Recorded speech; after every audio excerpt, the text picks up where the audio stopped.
são dolorosas: a ruptura e a sutura. O que é a ruptura no processo de adoção de um filho? Muito simples. Pelo jeito querem me afogar, é muita água. Vejam,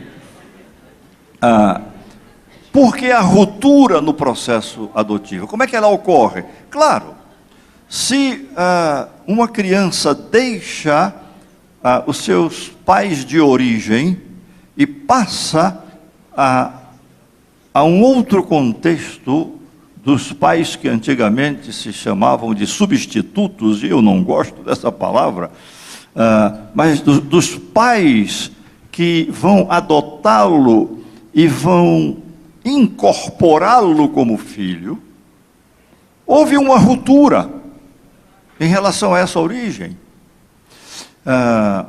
Ruptura que tem marcas, diria eu, profundas, até porque algumas delas inconscientes. Corta-se um vínculo que começou a ser estabelecido. Vejam uma criança que passou 9 meses ou 7 meses que seja no útero da mulher que a gerou. Toda uma relação, não é só pelo tempo de 7 ou 9 meses que lá passou, não. É uma relação visceral. Ela se construiu a partir dos nutrientes daquele corpo e ela se fez pronta para deixar aquele útero e ser lançada para um outro grande útero que o biólogo suíço Adolf Portmann chamou de útero social. Então, quando sai, houve uma ruptura, mas essa pessoa que gera acolhe juntamente com outras. Só que no caso da adoção, isso tudo que foi construído há tanto tempo sofre uma outra ruptura, que é deixar o conchego, a presença e o processo construtivo afetivo com essa figura de origem. E passa para um outro grupo, ou uma outra pessoa, mesmo que essa outra pessoa tenha uma amplitude de acolhimento extraordinário. Isso não evita as dificuldades, os sofrimentos e as dores da ruptura que aconteceu.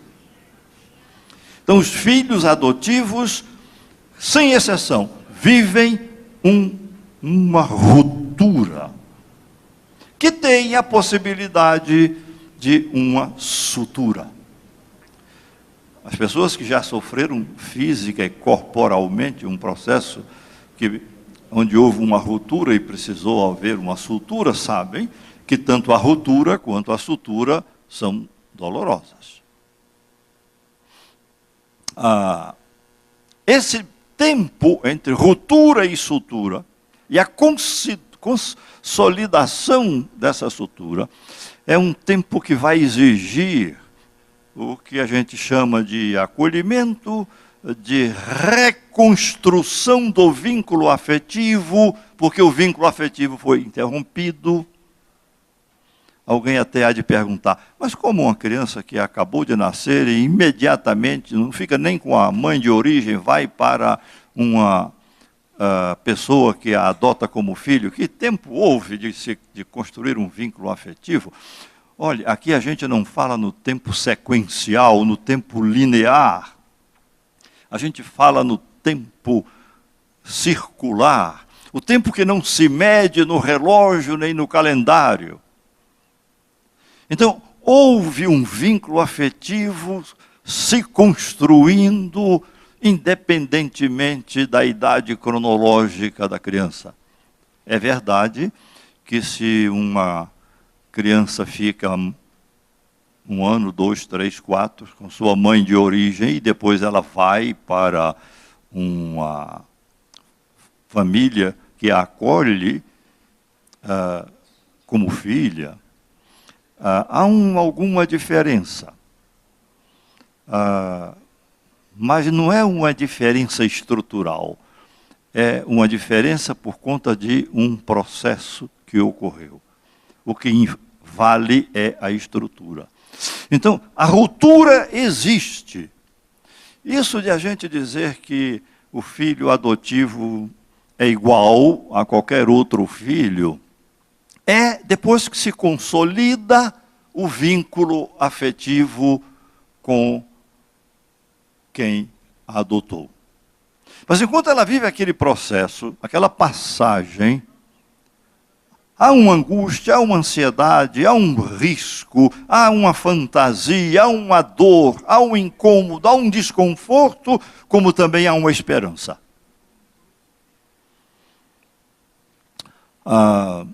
Tomemos a figura, que eu gosto muito, de alguns atuantes nas artes circenses, e dentre eles eu gosto muito do trapezista. O trapezista nos traz uma lição extraordinária.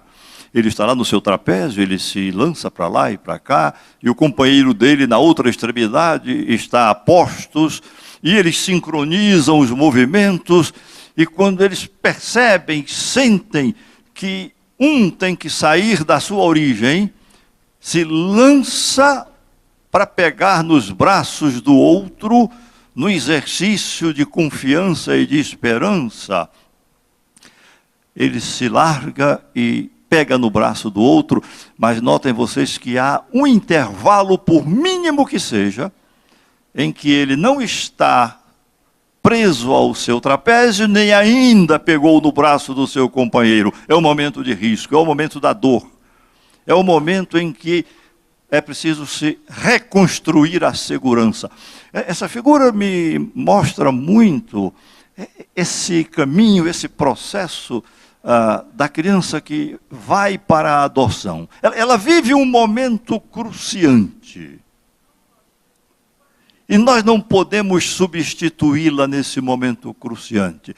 Apenas podemos aguardar e aguardar com toda a segurança e com todas as possibilidades de acolhimento.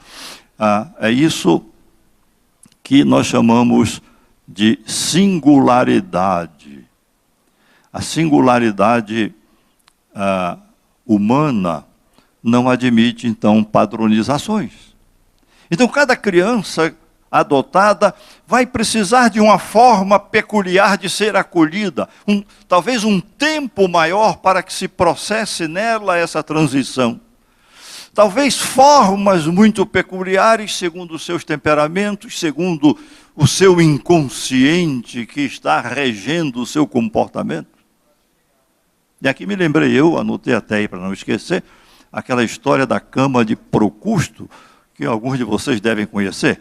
E porque conhecem, é que eu vou dizer.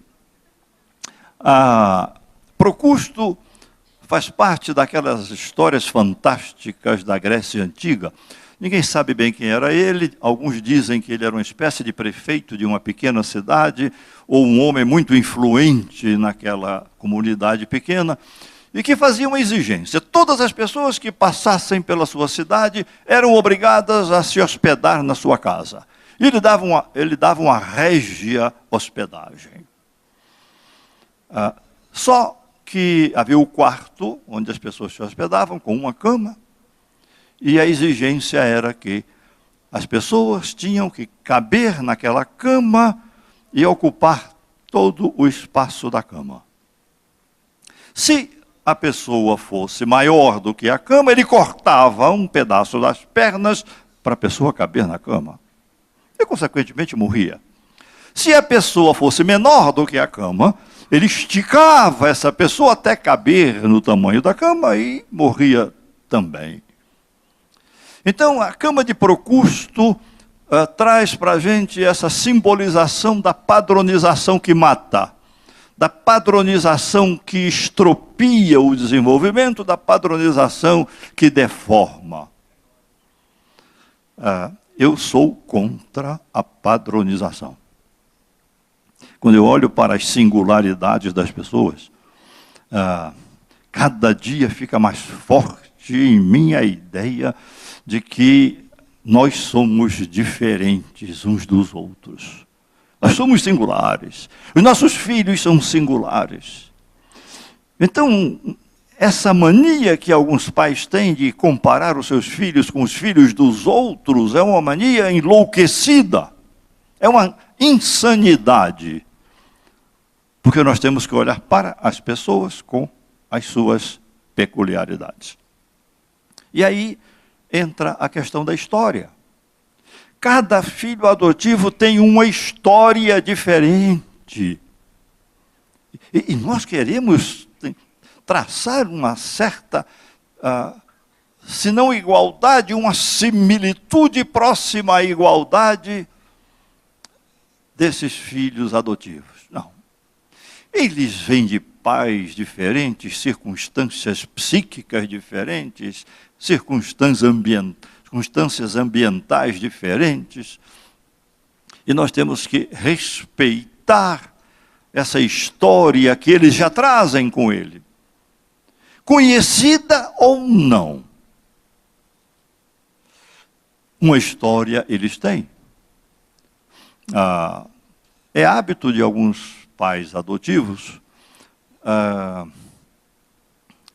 para resolver o seu problema de dificuldade de falar sobre essa história pregressa do filho adotivo, mesmo desconhecida, de mencionar essas questões, eles dizem logo, quando chega a época, e nós vamos mexer nisso daqui a pouco,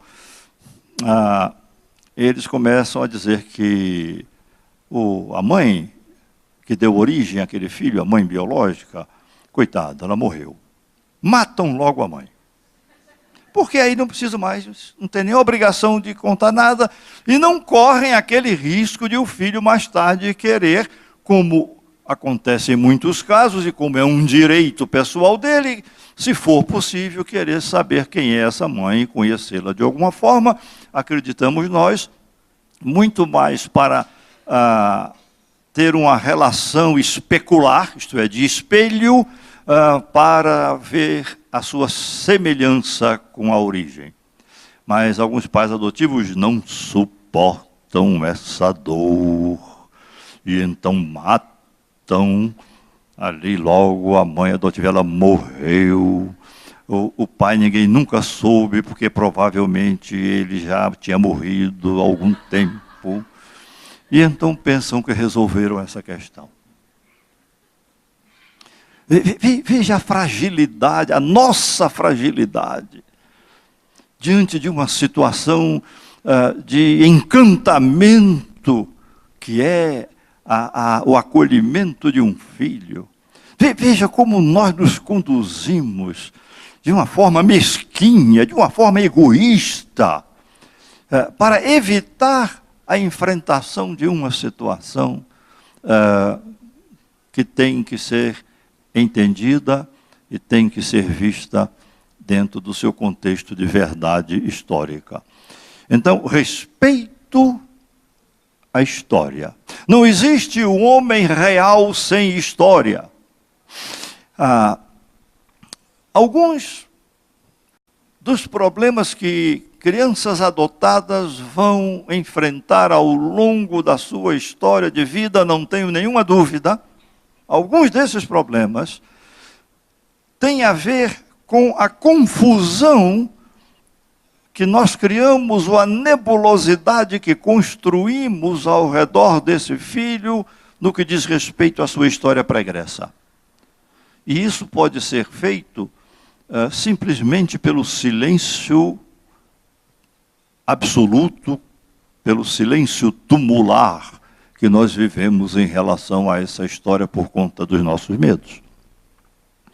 Bem, falando ainda sobre esses aspectos introdutórios dessas coisas específicas, não é, entre pais e filhos adotivos, vale aqui fazer uma referência a isso que eu botei muito resumidamente. Não há direitos sobre as pessoas, muito menos sobre os filhos, mas há deveres, por uma razão simples, porque nós estamos com eles num estado de relação. A grande filósofa alemã, Hannah Arendt, disse uma coisa extraordinária. Ela disse: se houvesse apenas um ser humano no mundo, ele não seria pessoa. Porque o ser pessoa exige um estado de relação.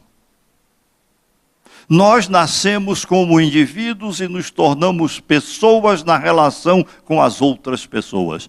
Por isso que o nosso comportamento muda em função de como as outras pessoas se veem como pessoas no mundo.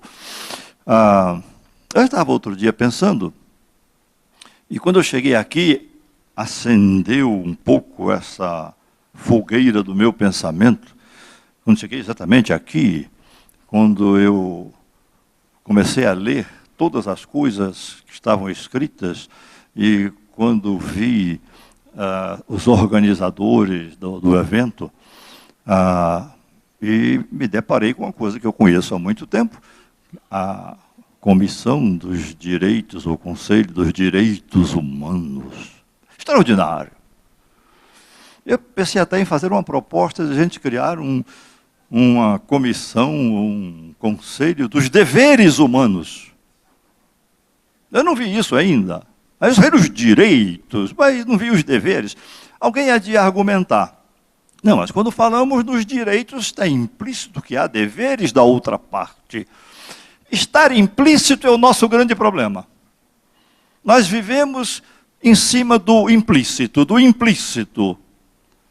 quando precisaríamos do explícito para poder atuar de uma maneira humana. Sou profundamente a favor dos direitos humanos, mas igualmente a favor dos deveres humanos. E nós, pais adotivos, temos deveres. Por isso que eu disse que não há direitos sobre pessoas. Há deveres sobre pessoas. Que deveres seriam esses? Poderíamos resumir esses deveres em 2 ou 3 ou 4 itens muito simples, de uma forma muito geral. Os deveres de estar com o outro pelo outro, de olhar para o outro como um legítimo outro, isto é, como alguém diferente de mim. O grande psicanalista francês, Lacan, meio sarcástico como ele era em alguns momentos, ele criticava muito uma expressão que nós usamos, eu não uso, mas muitos de nós usamos, no sentido de construir uma relação interpessoal boa. A gente diz assim, a gente tem que aprender a se colocar no lugar do outro para poder entender bem o outro. E Lacan dizia, impossível.